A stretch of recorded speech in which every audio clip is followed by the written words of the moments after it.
Good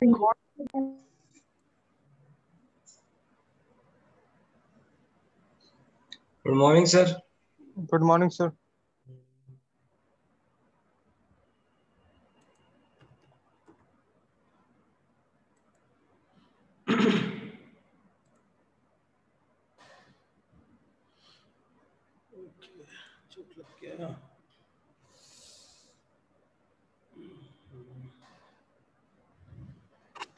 So, well, good morning to all of you.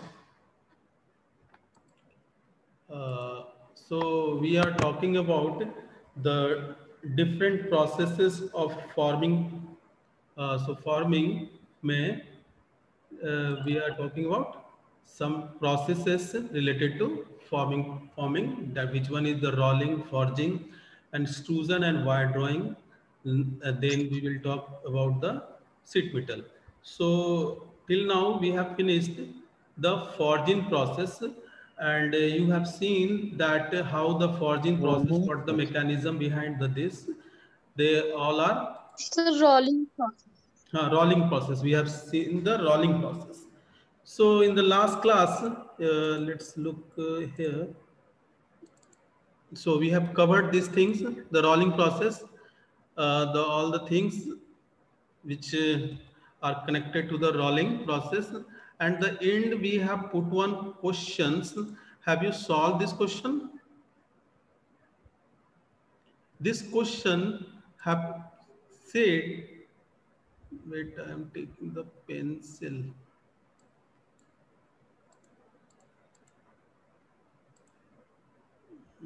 Look, this question said that there is a 12-inch wide strip, means the width of the strip or the width of our workpiece is 12 inch, and the thickness of our workpiece is the 1 inch, and it reduced 0.875.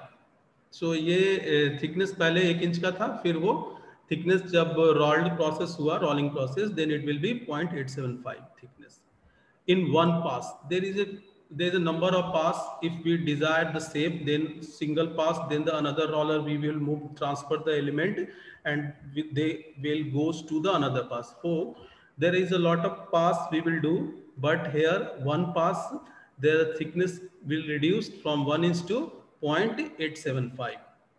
So the roller speed is 50 rpm is given, and the radius of the roller is 10 inches is given, and the material constant, the strength coefficient, strain hardening coefficient, these all the things are determine the flow stresses. We will use this constant in when we determine the flow stresses or force we can be when we can the derive.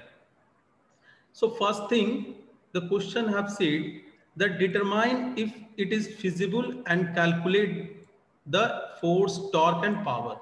पहला तो ये बताना है कि ये feasible operation होगा इसमें कि नहीं. So have you calculate it is feasible or not? First thing, you determine the draft. The value of draft is del H, means the initial thickness minus final thickness. In our job, the final thickness will be 0.875. Once the final thickness is the initial thickness is 1 inch. We kept all the dimension in the same unit as they are given. So 1 inch is the initial thickness, and the final thickness is 875. Is my voice is audible to all? Because here is written your internet Yes, sir. unstable sometime. So the draft, in our case, the draft value is equal to 1 minus, मतलब initial thickness मेरा 1 inch था और फिर ये घट के कितना हो गया 0.875. तो थिकनेस कितना, तो ड्राफ्ट कितना हुआ मेरे जॉब में, it is equal to 0.1 1 2 25 5। So इतना ड्राफ्ट है हमारे जॉब में, मतलब 0.127 का material is gone to remove left to the work piece. Is it clear? Is it okay बाबू? Yes sir. ठीक Yes, है, sir. लेकिन मैक्सिमम ड्राफ्ट कितना प्रोड्यूस हो सकता है अगर given friction coefficient and the diameter of roller is given? The maximum draft कितना पॉसिबल हो सकता है? The formula is in our case del mu square r del h is 0.125 and the maximum draft का कहने का मतलब है कि the maximum thickness reduced del h maximum is equal to mu square r. Anyone who may calculate? Yes, sir. Mu is given 0.12 का square and radius is given 10 inch. So 12 बढ़िया 44 से तो 1.44 it is okay? Yes sir, yes sir feasible है sir. yes sir तो देखो ये maximum तो ये 1.424 तक हो सकता था, लेकिन हमको करना कितना है बाबा? 0.12। 0.125 So it is a del h Feasible. Maximum Feasible. हमेशा ग्रेटर होना चाहिए हमारा जो ड्राफ्ट प्रेजेंट है। So it is a feasible. तो लिख देंगे कि दिस द क्वेश्चन को tell that determine if feasible and calculate the force, then it is now feasible. Okay, now one thing I will put this question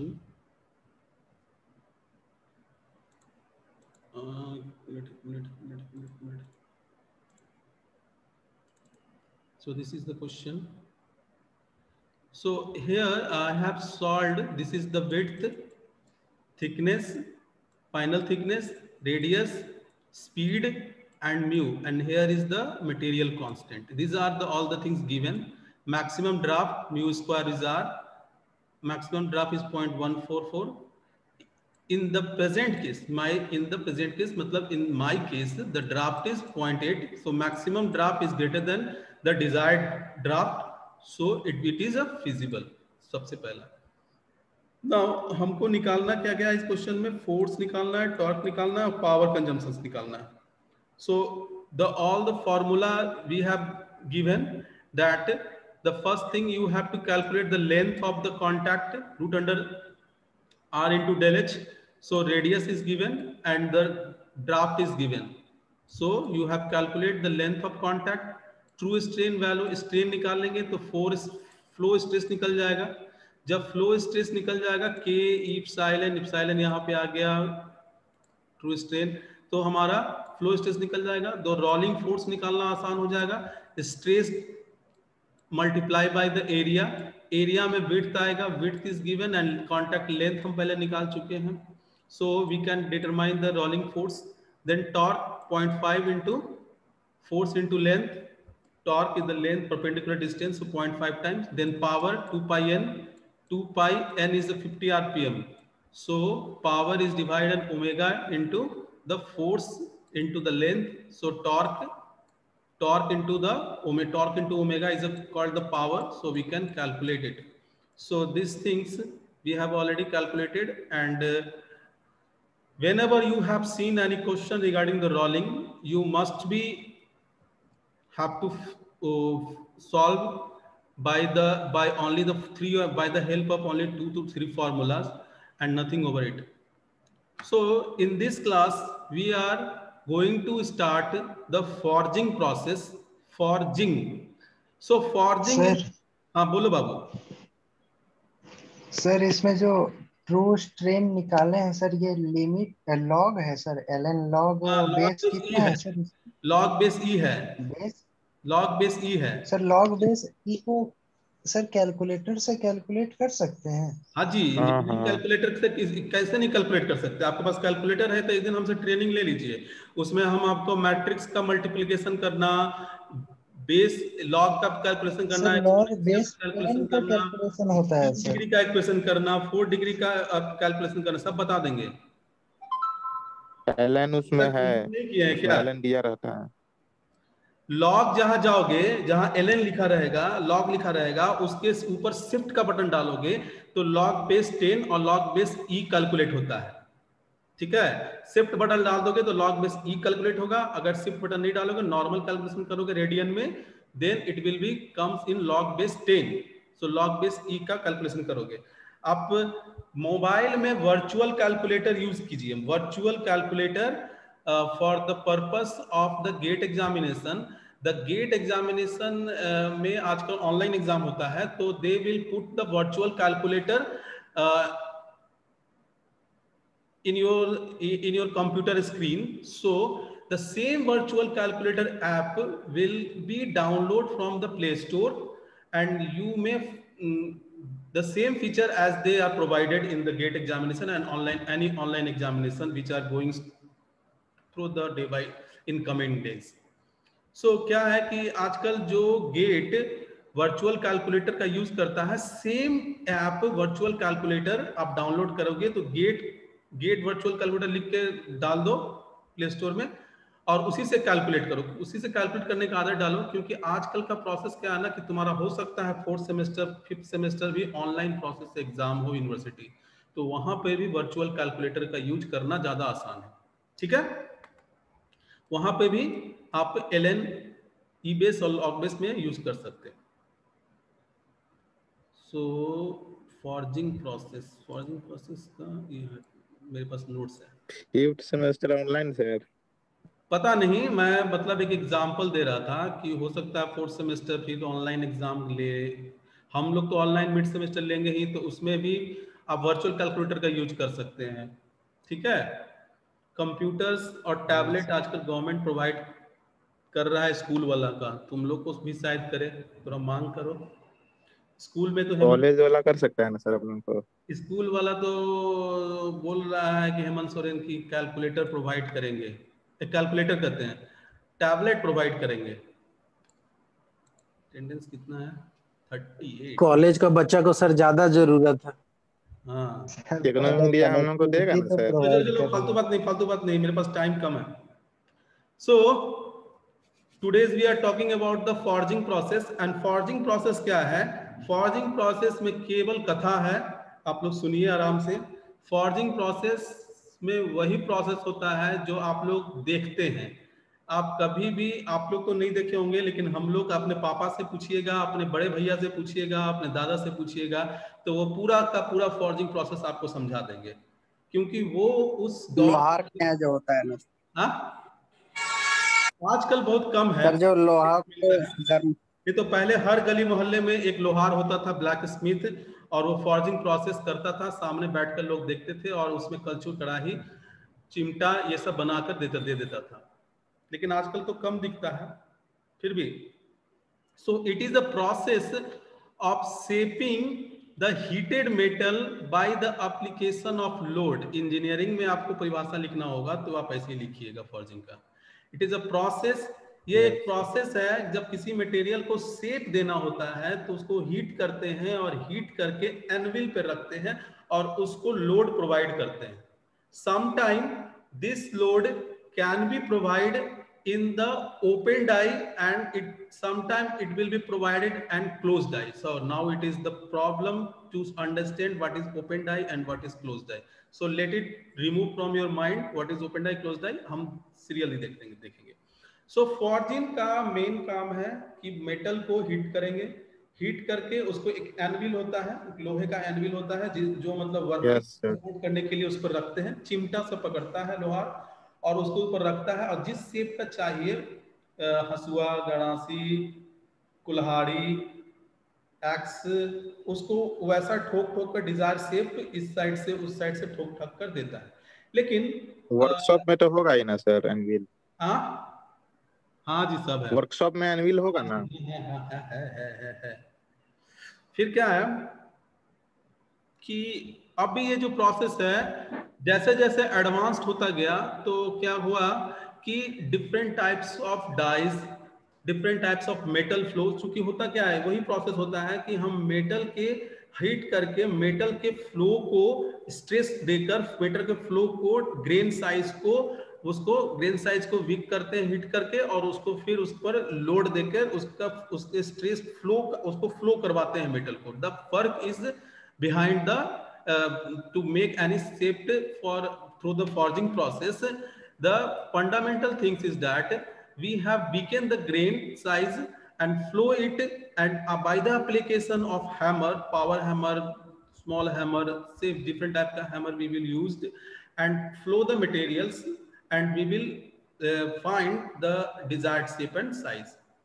So forging may be done by hand or machine. आजकल क्या है कि forging जो पहले था blacksmithy, so it is done by the hand, but we are in the case, we are in the in 21st century, and there are a lot of machine which are used to press, machining, forging, upsetting के लिए बहुत सारा machining आ गया है जिससे हम forging करते हैं, and lot of things which are made by the small scale, means the volume अगर कम scale में बनाना है तो forging का यूज हम लोग करके बहुत सारा crank, connecting rod, crank shaft, and the daily uses things you have seen, हसिया, गड़ासु, कलछुल, ये सब भी हम देखे हैं, बनाते हैं फॉर्जिंग प्रोसेस से। सो small size, a crane hook, wrenches are also made by the in the small scale, it is made by this forging process. So the forging process are basically the operation which are doing in the forging process. The operation which are doing in the forging process are basically the two types. The one is dropout forging and another is the upsetting forging. So दो terms यहाँ आया, पहला forging देख लिए, फिर उसके बाद देखेंगे operational point of view से there are two terms have been come. The first term is the dropout forging. देखो, the two types of operations are used in forging in order to achieve or arrive at the final object configuration.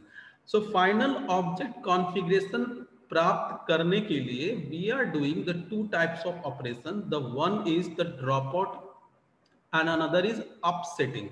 So where we have to made, or we want to desire a material which cross section area should be reduced from the original one, and so that we are applying the force to reduce the cross section area, that forging is called the drawing forging. Drawing out forging में हम cross section area decrease करते हैं, और upsetting forging में जहां cross section area ज्यादा चाहिए हमें, जहां क्रॉस सेक्शन एरिया ज्यादा चाहिए, तो उस फॉर्जिंग में जहां पे डायमीटर बढ़ाना हो वहां उस प्रोसेस को क्या कहते हैं, अपसेटिंग फॉर्जिंग। जैसे क्या होता है जब हम वोल्ट मेड करते हैं, वोल्ट थ्रेड वोल्टेड थ्रेड होता है ना, like suppose that this one is the volt, here the thread is cutted, thread है यहाँ पे, लेकिन वोल्ट का जो अपर पोर्शन होता है वो क्या होता है बाबू, थोड़ा सा ठीक से नहीं बन रहा है figure, because we are drawing in through the mouse. So the upper portion of the volt is the something like that. Yes sir. So that things is the increase, this one is the reduced diameter and here is the increase the diameter. So this component which we are made, that is called the upsetting process, because where the diameter has to be increased is called the upsetting process. So let us look one by one, what is the drawing out process and what is the upsetting process. Generally the two operation is going on in the forging process. So in this process or operation in drawing out, metal get elongated, metal को elongate किया जाता है at the cost of reduction in cross section area. So metals get elongated with a reduction in cross section area. Generally the force is applied in a direction perpendicular to the length के direction के perpendicular direction में force को apply किया जाता है। Let us see that this one is our stock. यहाँ देखो सबसे बड़ी बात कि फॉर्जिंग में जो वर्क पीस होता है उसको स्टॉक के नाम से बोलते हैं। बहुत जगह हर बुक्स में आपको स्टॉक लिखा रहेगा। स्टॉक मतलब आवर वर्क पीस, जो हम इस पे जॉब बनाना है, दैट इज कॉल्ड स्टॉक। तो this is our stock and here some this is kept on the anvil. Some things will be put the rigid part where we will keep this workpiece, and we are applying the force from the upper side by the hammering, and this workpiece goes to reduce the cross sectional area. This one is the cross section area, and it will be reduced, and the length of the workpiece will be increased. And the force is, look at here, the cross section area is this one, the cross section area is this one, and we are applying the load perpendicular direction of the cross section area. So that is the things, the cross section area goes to reduce and the length will goes to increase. So that process is called dropout process. In the upsetting process, कहाँ गया pencil मेरा? Okay. So upsetting process में क्या होता है? It is the reverse of dropout. Reverse of dropout process means basically this one is our diameter, this one is our the workpiece or stock, and we will apply a punch load or something by the hammer, power hammer, which will be used. So this one will be applying the force in the cross section area. So यहां क्या होगा कि ये body length को reduce करेगा after the finishing and the cross section area increase कर जाएगा। सो हम बताए हैं कि अपसेटिंग प्रोसेस में जहां हमें क्रॉस सेक्शन एरिया को इंक्रीज करना हो वहां अपसेटिंग प्रोसेस, जहां क्रॉस सेक्शन एरिया को डिक्रीज करना हो तो फोर्स को परपेंडिकुलर डायरेक्शन पे देंगे, और जहां फोर्स को जहां एरिया बढ़ाना हो वहां पे क्रॉस सेक्शन एरिया के डायरेक्शन में फोर्स देंगे। सो क्या होगा कि उससे उसका डायमीटर, क्रॉस सेक्शन का डायमेंशन बढ़ जाएगा। सो these two process are done by the hand or by the machine. We will see how the bolt can be made by the punching press machining process of the forging. Later we will see the things. So depending upon the approach, अब ये क्या था कि operation था, दो तरह का operation होगा, चाहे क्रॉस सेक्शन एरिया को डिक्रीज करना हो या फिर क्रॉस सेक्शन एरिया को बढ़ाना हो। जनरली इसी दो प्रोसेस से हम किसी तरह के कंपोनेंट बनाकर तैयार करते हैं। तो depending upon this the operations, there are the forging processes. There are four basically forging process which are categorized are the Smith forging, which are there are four processes of the forging. These are the operation and these are the process. The first process is Smith forging. The second process is drop forging, and the press forging fourth, and the fourth one is machine forging. So एक बार जानना है आपको, ये सब तो process है आपका forging में जिसको हम अभी पढ़ेंगे, खत्म करेंगे। ठीक है, उससे पहले एक चीज जानते हैं आप कि the whole processes of forging, that is the smith forging, drop forging, press forging and the machine forging are divided in two categories. That one is called the open die forging and the closed die forging.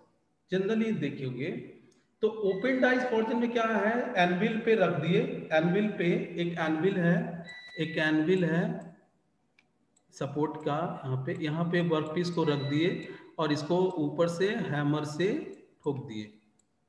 ठीक है, तुमको पकड़ के ऊपर से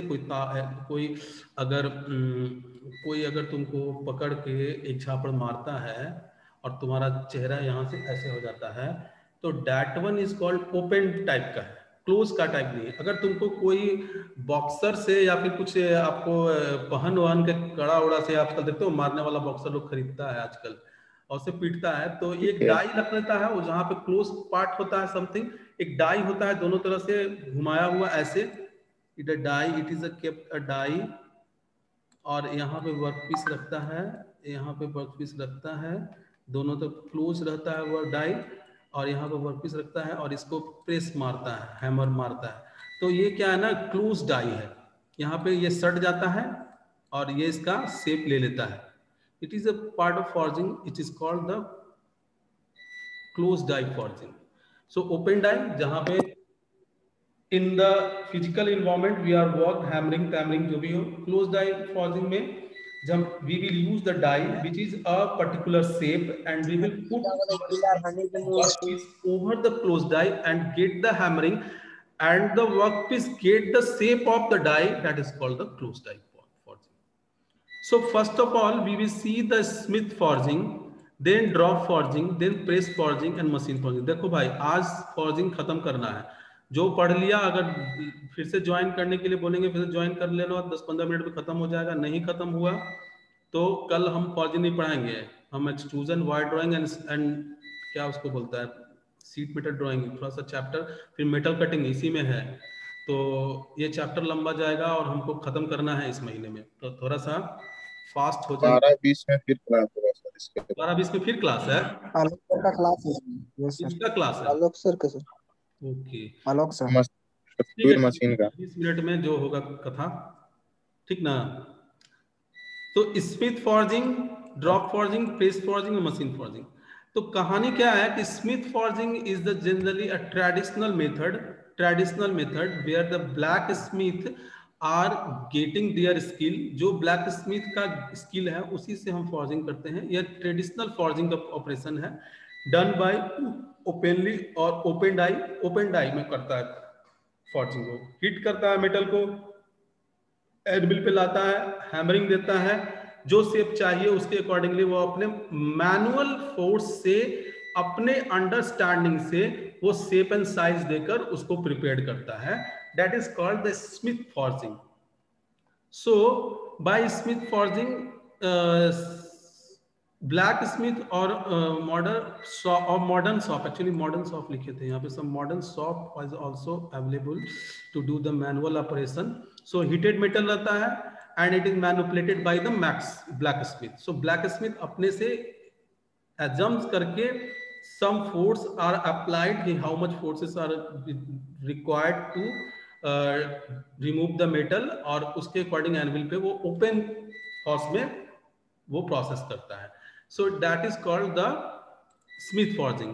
So in a Smith forging involves, some things are involved, so you have to write some notes about the Smith forging. So I have written here. So in a Smith forging involves the hitting the stock. Hitting the stock means hitting your workpiece. In the black smith hearth furnace में जो उसके पास होता है चूल्हा, उसमें हम hit करते हैं. Then beating it over the anvil. Then beating it over the anvil. 10 minute ही बचा हुआ है अब. So beating it over the anvil to get the desired shape. The operator has manipulated the component in between the blows. मतलब जो blows दे रहा है, मतलब ऊपर जो हथौड़ा दे रहा है, धीरे धीरे जो लोड दे रहा है उसको blows कर रहे हैं, और वो अपने हिसाब से लोड से अपना डिजायर शेप जो चाहिए कस्टमर को उसके अकॉर्डिंग बनाकर वो दे देता है. So the types of operation जो स्मिथ फॉर्जिंग लोग करता है उसमें जनरली क्या करता है, वो फुलरिंग कर सकता है, फ्लैटन करता है बॉडी को, कोई भी जॉब स्टॉक को बेंड कर सकता है. मतलब यहाँ ये लेंथ था, यहाँ पे एनविल था, यहाँ पे एनविल था, ये एनविल था, और यहाँ पे ये एनविल था, यहाँ पे लोड देके इसको बेंड कर दिया.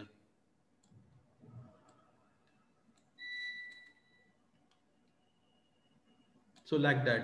सो bending, flattering, upsetting and swaging. Swaging भी होता है गन बैरल्स वगैरह बनाने के लिए. गोली देखा जो बंदूक होता है, कट्टा देखा है जी? जी सर.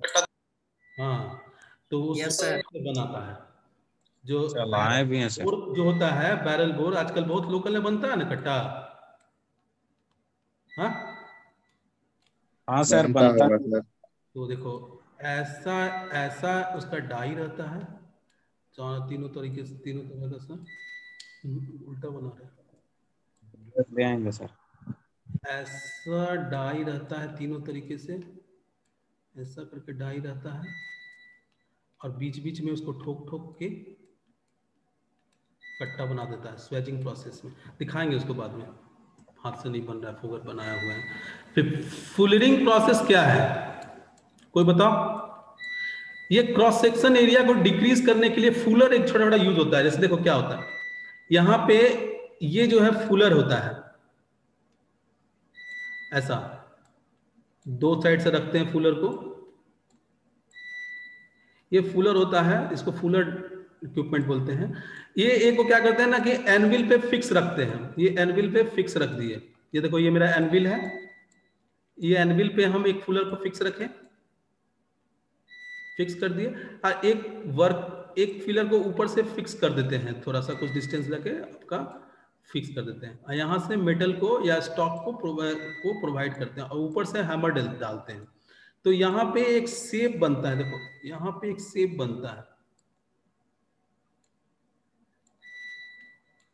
और ये शेप क्या करता है, जैसे मेटल का ये क्रॉस सेक्शन था और ये क्या करता है, इतना क्रॉस सेक्शन डिक्रीज करके निकालता रहता है। ऊपर से हम हैमरिंग करते रहते हैं, इधर से वर्कपीस को पुश करते रहते हैं, या फिर ये इसी करने से पुश होते जाता है, ऐसे करने से। तो इस प्रोसेस को फुलरिंग कहते हैं। समटाइम फुलरिंग्स आर आल्सो कहाँ पे करते हैं सर? हाँ, इससे जो वर्क प्रोड्यूस करते हैं उसका यूज कहाँ पे करते हैं? बहुत जगह करते हैं। फुलरिंग क्या आता है ना कि पहले fullering as a use for decreasing the cross section area of any stock workpiece को। तो क्या करते हैं ना कि जैसे हमको बनाना क्या था, फ्लैटन सरफेस, इस तरह का सरफेस इस तरह का हमको सरफेस बनाना है या डिक्रीज करना है, इस तरह का सरफेस बनाना है, तो फुलर का यूज करके बनाते हैं। लेकिन क्या करते हैं कि फुलर का यूज हम क्रॉस सेक्शन एरिया को डिक्रीज करने के लिए बना दिए। मतलब क्या किए कि कुछ सेक्शन को ड्रॉप आउट कर दिए, डिक्रीज कर दिए क्रॉस सेक्शन, और कुछ सेक्शन उठा हुआ है, कुछ सेक्शन ड्रॉप आउट है। तो इससे क्या हुआ, मटेरियल का स्ट्रेंथ कम हो गया। तो हमको एक्चुअली में फाइनली क्या करना है कि इसका क्रॉस सेक्शन डिक्रीज करना है। तो अभी क्या है कि कुछ पोर्शन अपर हो गया, कुछ पोर्शन लोअर हो गया, तो क्या होगा, मेटल का क्रॉस सेक्शन वीक हो गया। तो अब क्या करेंगे, उसको फ्लैटरिंग करेंगे। फ्लैटरिंग मतलब अब उस पर जो लोड देंगे तो वो जो अपर डायमेंशन है वो लोअर है, छोटा है, और जो लोअर क्रॉस सेक्शन है वो बड़ा हो गया है। फुलरिंग का देने से दो एनविल डाल के, एनविल पे रख के दो एक ऊपर फुलर एक लोअर फुलर डाल के, this is the top Fuller and this is the bottom Fuller का डाल के क्रॉस सेक्शन छोटा कर दिया। तो ये प्रोडक्ट मिला, लेकिन it is not the final product, it is a lot of operation which we'll be doing for the process we will required to make the final product. Yes, sir. So we will use the hammer to reduce this cross section, then it is very easy to decrease the dimension. So after that we will apply the force while kept it in the on the anvil, then we will make some decreased cross section by finishing the product. So we will use the decreasing the cross section area by the help of fullering through the open die is by the blacksmith, where the cross section area is reduced by the help of fuller is called fullering process. And the final object which will be desired is the generally the reduced diameter.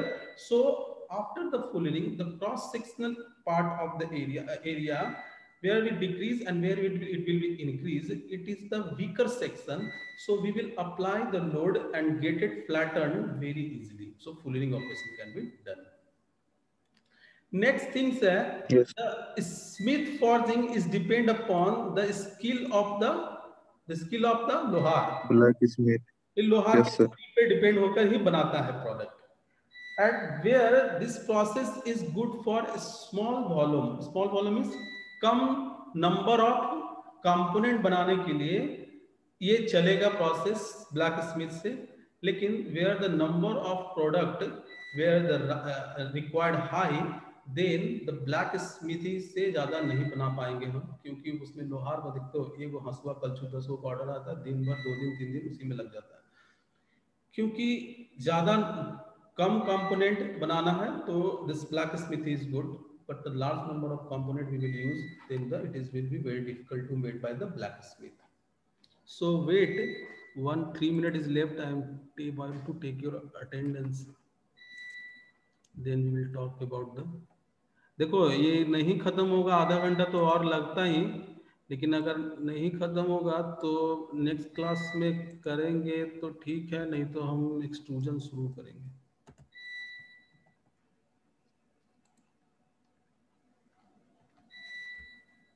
1 महीना से ऊपर हो गया class में, अभी 2 module खत्म नहीं हुआ। बाकी सब सब्जेक्ट का 2 मॉड्यूल खत्म हो गया ना? हाँ मतलब खाली थ्योरी ऑफ मशीन में सेकंड मॉड्यूल चल रहा था और इलेक्ट्रॉनिक्स में भी। ठीक है, ये भी खत्म ही हो जाएगा, टेंशन नहीं लेना है, धीरे धीरे पढ़ेंगे तो खत्म होगा। इंटरेस्टिंग लगना चाहिए, है ना जी? हाँ सर, हो जाएगा खत्म तो हो जाएगा। So now the thing is the drop forging, blacksmithy forging. Other type of this, the another forging is the drop forging. Close अभी क्या है drop forging में क्या है कि the smith forging is use the open die, मतलब हम die का यूज नहीं करते हैं, ओपन एनविल में रखते हैं, ऊपर से फोड़ देते हैं। But in the drop forging we will use the closed die, we will use the operation in closed die form. Closed die में क्या होता है कि एक इस तरह का डाई होता है, या फिर जिस तरह का शेप आपको चाहिए उस तरह का डाई अवेलेबल रहता है मशीन में, फैक्ट्री में, इंडस्ट्रीज में। जिस तरह का फॉर्जिंग, जिस तरह का शेप चाहिए उस टाइप का dies are available. This die is called the lower die. It will be kept on the anvil or some supporting or rigid body, and the upper die, these types of dies are available, and it is the upper die, the same, the upper die is there, and we will keep the stock or our workpiece in between the die. We will apply the load, gradual upload, or we will apply by the hammering load. We will apply the hammering load upon the die, and then the materials are get stuck together and get the shape of the die. Suppose that these are the final shape of the die, hexagonal, and they will take the die shape. So this process is called the drop forging. Drop मारते हैं force से, drop करता है die and take the shape of the die is called the drop forging. So generally drop forging से जब हम product बनाते हैं तो we can make the some complex shape of the product, we can be easily be drawn through the drop forging with the help of different types of dies present in the workshop. So generally the fullering process, where the fullers are used, where we want to